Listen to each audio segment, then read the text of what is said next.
Well, hello friends and welcome to another episode of Cycling Insider. So in this episode, it is time to talk about the latest, greatest specialized Tarmac bike. And specifically, I'm going to give you the buyer's guide for the specialized Tarmac SL8 Pro bike.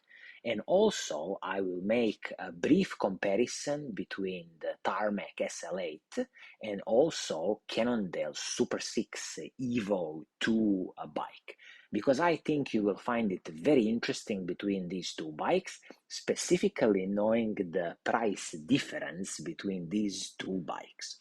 Okay, so specialized Tarmac SL8 Pro bike. Of course, Tarmac is an absolute legend when it comes to road bikes. And if you ask the question, who is this bike for? So this is the specialized lightweight climbing machine, but also aerodynamically optimized. So there has been a lot of talk on this front, head tube area of the specialized bike, which they call their speed sniffer. Very interesting. And also, everything else from the frame and the fork and some other components like the handlebar and the wheel. Everything is aerodynamically optimized to go as fast as possible to minimize the drag.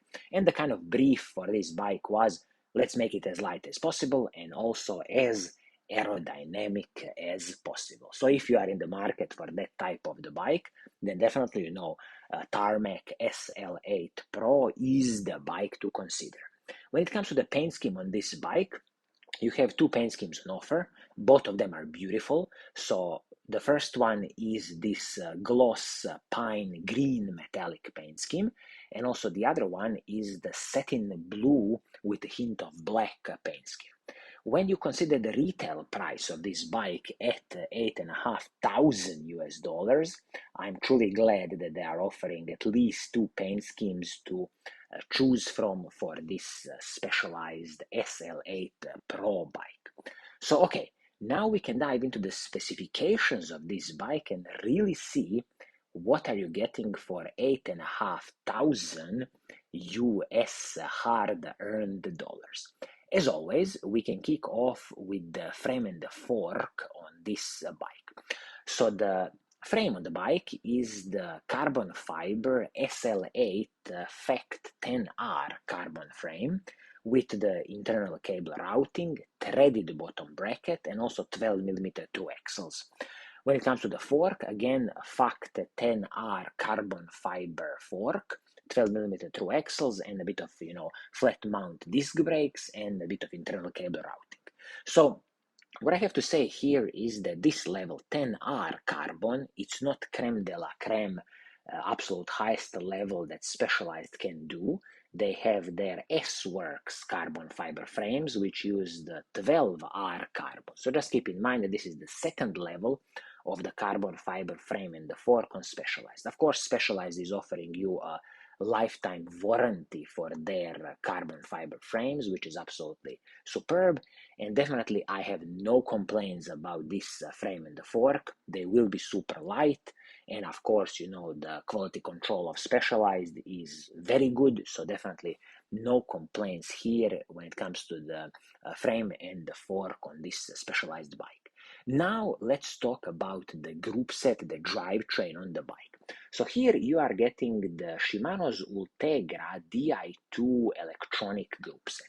So this is the 12-speed group set, so everything shifters, front mech and the rear mech, everything is Shimano Di2 Ultegra, so absolutely no cutting corners here. And I will just mention here that the cassette, also Shimano Ultegra, 1130, crankset, Shimano Ultegra. I'm assuming here 5236, I don't see the specifications here on the spec sheet. And also the good thing here is that Specialized have incorporated the 4i power meter on this, so you're getting immediately a power meter with this crankset. Also, I will mention here the chain, Shimano Ultegra 12-speed chain, so absolutely full Shimano Ultegra package, no cutting corners here. And again, I have no complaints when it comes to the whole Shimano Ultegra Di2 group set, electronic group set. I'll just briefly mention here that now I'm seeing that the chain rings, yes, they are 5236 chain rings, paired with the 1130 cassette. So all in, considering also the Shimano threaded BSA bottom bracket, all in, superb choice for the drivetrain of this bike. Now, I gotta mention a bit about the wheels and the tires on this bike. So let's talk about the wheel set. So front and the rear wheel are from Roval. It is a Roval Rapide CL II wheel set. Roval as the in-house brand of Specialized. This is of course a carbon fiber wheel set with the 21 millimeters internal rim width, and it comes with the DT Swiss 350 hubs both front and the back, and rim height of this wheel set is 60 millimeters at the rear and 51 millimeters at the front. I will just mention here that this Roval Rapide CL2 wheel set, if you would buy it on the open market, you would pay $725 front wheel and $1,025 the rear wheel. Also, just a bit about the total weight of this wheel set. As I'm seeing some technical spec, it should be about 1,600 grams all in, including the tubeless rim tape and the tubeless valves. And also, I will, as I was mentioning here, DT Swiss hubs front and the back, DT Swiss 350 hubs with the ratchet 36 tooth internals. And also I believe the spokes should be from DT Swiss. Yes, it's a classical DT Swiss booted J-bend spokes. All in, I mean, superb carbon fiber wheel set with the lifetime warranty on this carbon fiber wheel set and a very competitive, weight of about 1,600 grams. As you see, with this rim depth of 50 millimeters and 60 millimeters, is definitely designed to be as fast as possible in a straight line. When it comes to the braking system on the bike, again, you are getting a superb Shimano Ultegra Di2 hydraulic disc brakes front and the back. It is definitely with the Shimano's Ultegra braking rotors, and I believe that front rotor is 160 millimeters, but as always, it seems to me that the rear rotor will be 140 millimeters. This is just something to double check with the Specialized. If it's a 140 millimeter braking rotor at the back, you know my opinion about these tiny braking rotors. I think a standard should always be 160 front and the back, just because you want good heat dissipation and a good stopping power. So maybe if it's 140 braking rotor in the back, maybe something for the future to upgrade when you are changing certain components. And of course here I have to mention the total weight of the bike, because finally Specialized is being, straightforward and direct with the bike weights. So they are claiming size 56 size frame has 7.16 kilograms weight. Of course, you need to add the pedals on top of it. So let's say, another 200, 300 grams for the pedals. So all in, ready to ride, it can be easily, I would say, 7.5 kilograms in size 56, which is super impressive. And this is one of the headlines and headline figures for this bike, to be as lightweight as possible and also as aerodynamically optimized as possible. Okay, so now we have established the Tarmac SL8 Pro bike at $8,500. But I'm still confused because, on the other hand, when you look at the Cannondale SuperSix Evo 2 bike, it has a retail price of $5,500. And the highlights of this bike include, again, a superb carbon fiber frame and the fork from Cannondale, again, aerodynamically optimized.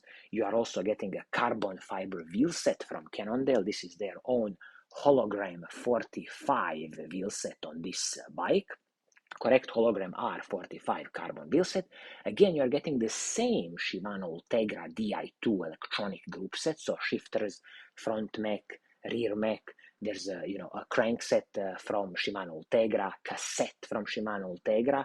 Also, the hydraulic disc brakes are the Shimano Ultegra's hydraulic disc brakes, and the components on the handlebar and the stem, as I see with the Cannondale, carbon fiber piece. This is from Vision, and it is a carbon fiber piece for the handlebar, and I believe the stem should be classical aluminum piece. Also, it is a separate piece with the handlebar and the stem, so the same design as you would have a separate piece with the Tarmac, because I believe for the Tarmac, let me just double check with the Tarmac. So the handlebar is from Roval, their carbon fiber handlebar. The stem, classical, definitely I would say this should be some kind of aluminum classical stem, but again, separate pieces, which is very nice, nothing super proprietary here. And also the seat post, carbon fiber seat post, S-Works carbon fiber seat post, and the body geometry saddle, which again is a superb saddle. So considering that the main difference is that Cannondale out of the box doesn't come with the power meter, I quickly checked the prices of 4i power meters. I'm specifically talking about the dual-sided 4i power meter with their Precision Pro level, which is $500. Of course, you have to send it for the for the factory install. So let's say another $100 to send it, take it out of the bike, send it to the factory. So we can round it up to about $600-700 all in. And then when you consider that with the 4i dual side power meter, you will have this Cannondale SuperSix Evo 2 bike priced at $6,200. I'm truly confused why is Specialized still so much more expensive. I mean, $2,300 much more than the equivalent Cannondale SuperSix Evo 2. And yes, I will be the first one to admit that this Cannondale will be heavier than the Tarmac SL8, but again, how much heavier? Maybe we are speaking about 300 grams all in on a fully built bike. So if Tarmac SL8 is coming at about 7.5 kilograms ready to ride with the pedals, let's say the SuperSix Evo is 7.8 kilograms, I mean, still astonishing bike weight, and the price difference is just huge in my opinion. So if I would be in the market, I would get myself a SuperSix Evo 2 bike and then send the crankset to the 4i company to put a dual-sided power meter, their Precision Pro, and all in, you can get this all done for about, the bike and the power meter for about $6,200, $6,300, and you are still well off the mark for the Tarmac SL8 Pro, which is $8,500. Of course, I have to mention here that, with the specialized Tarmac SL8 Pro, you are also, paying for the money, and it's becoming almost like a luxury good when it comes to these specialized Tarmac bikes. So, I hope you found this useful, this comparison between the specialized Tarmac SL8 Pro and the Cannondale SuperSix Evo 2, because for me, it was very interesting to see this huge price difference between these two very, very similar bikes. So, this is going to be it for today. I hope you like what I'm doing, and if you do, keep on watching, keep on liking, and as always, I will see you soon in the next episode. Cheers!